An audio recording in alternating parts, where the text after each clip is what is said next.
সালটা ছিল পয়লা বৈশাখ 1357 বঙ্গাব্দ।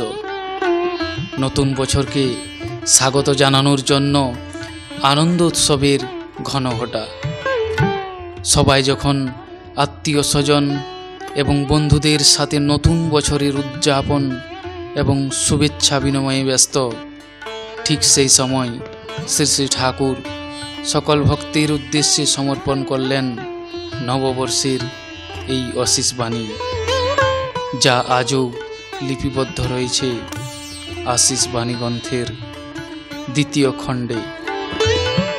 তিনি বলছেন, আমার একান্ত প্রার্থনা তোমরা সুখে স্বস্তির সহিত সুস্থ দেহে সুদীর্ঘ জীবন লাভ করো। আমি দেখতে চাই তোমরা সুখে আছো, সুস্থ আছো, সুদীর্ঘজীবী হয়ে তার পথে চলেছ অচ্যুত আগ্রহে। তোমরা ঈশ্বরকে দয়ী ভাবতে যেও না। নিজের প্রাণের মতো অন্যের প্রাণকে দেখো। কাউকে কখনো অত্যাচার করো না। যারা অত্যাচারিত হয় তাদের সুখী, স্বাস্থ্য, সুস্থ, সমৃদ্ধ করে তোলো। যারা দুস্থ, বিপন্ন, নিরাশ্রয়, তাদের ভরসা ও আশ্রয় হয়ে উঠো। তাদের স্থান দিও, জীবনে সুপ্রতিষ্ঠিত করে তুলো। অন্যের অনিচ্ছায় তার এক কোণাও নিতে যেও না, বরং প্রত্যেককে উচ্ছল করে তুলো। আর প্রীতির সঙ্গে যদি কেউ দেয় এবং তুমি গ্রহণ না করলে ক্ষুণ্ণ হয়, তা নিও। ব্যভিচার করতে যেও না।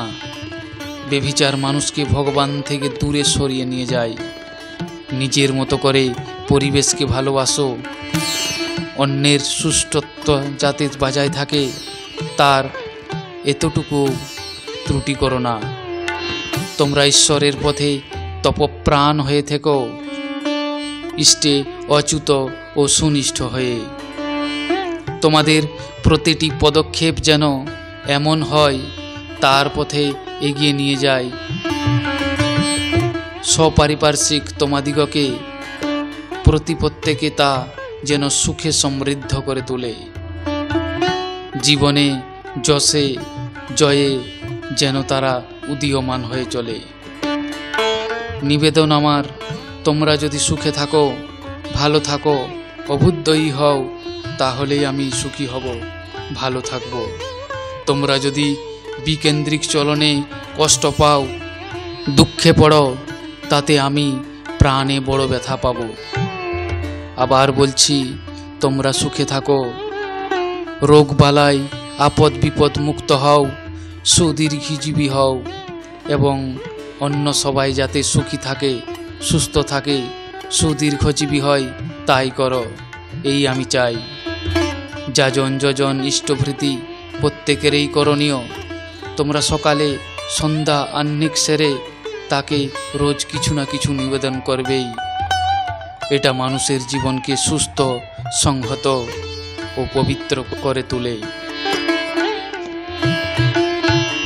আমাদের প্রত্যেকের করণীয় যাতে লোকজন কষ্ট না পায়, প্রাণ না হারায়, মানুষের হিংসাভাজন হয়ে দুনিয়া থেকে বিদায় নিতে না হয় কাউকে। কৃষ্টি বান্ধবের কথা তোমাদের বলেছি, যার ভেতর দিয়ে আমাদের কৃষ্টি তাৎপর্য সর্বত্র সঞ্চারিত করে আমরা সমৃদ্ধ হতে পারি, সুস্থ হতে পারি, সন্দীপ্ত হয়ে শক্তির পথে চলতে পারি। দীক্ষার বিশেষ প্রয়োজন। দীক্ষায় অনুপ্রাণিত করে তুলতে পারবো যত বেশি পরিমাণে, যত বহু লোককে, যত ব্যাপকভাবে সংহতি সহযোগিতা তত বেড়ে যাবে এবং পরস্পরের সাহায্যে উন্নত হতে পারবো সকলে। দীক্ষাই হলো সেই ভিত্তি যার উপর দাঁড়িয়ে বাঁচবো, বাঁচাতে পারবো, বাড়বো, বাড়িয়ে তুলতে পারবো সকলকে সব দিক দিয়ে। যা বললাম তা সবার পক্ষেই করণীয়। তাছাড়া মায়েদের গভীর কর্তব্য আছে, তাদের উপর দুনিয়া চলছে, তারাই ধরে রেখেছে সকলকে। তারা যদি সন্তান সন্ততি ও পরিবারের সকলকে সুস্থ, সন্দীপ্ত ও সম্বর্ধন মুখর করে তোলার শিক্ষায় সুশিক্ষিত হয়ে তদনুপাতিক বিহিত চলনায় না চলে, সকলেই ক্ষয়িষ্ণু, দুর্বল হয়ে উঠবে। তিনি আরও বললেন, লোকসেবার জন্য স্বস্তি বাহিনী দরকার, যারা আত্মত্যাগ করে মানুষের মঙ্গলের জন্য আত্মনিয়োগ করবে। তাদের কাজ হবে স্বাস্থ্য, শিল্প, কৃষি ও নিরাপত্তা। এদের সেবার উপর দাঁড়িয়ে জনগণ সুখ, শান্তি ও সর্বতোমুখী ঋষির সন্ধান পাবে।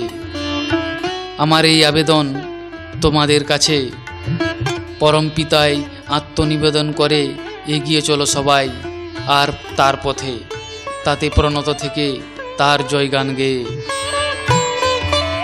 আনন্দ পেয়ে, আনন্দ দিয়ে ধন্য হয়ে উঠেও, ধন্য হয়ে ধন্য করে তুলতে পারো যাতে সকলের জীবন, তার এতটুকু ত্রুটি করো না। পয়লা বৈশাখ 1357 বঙ্গাব্দ। আশিস বাণী। জয় গুরু।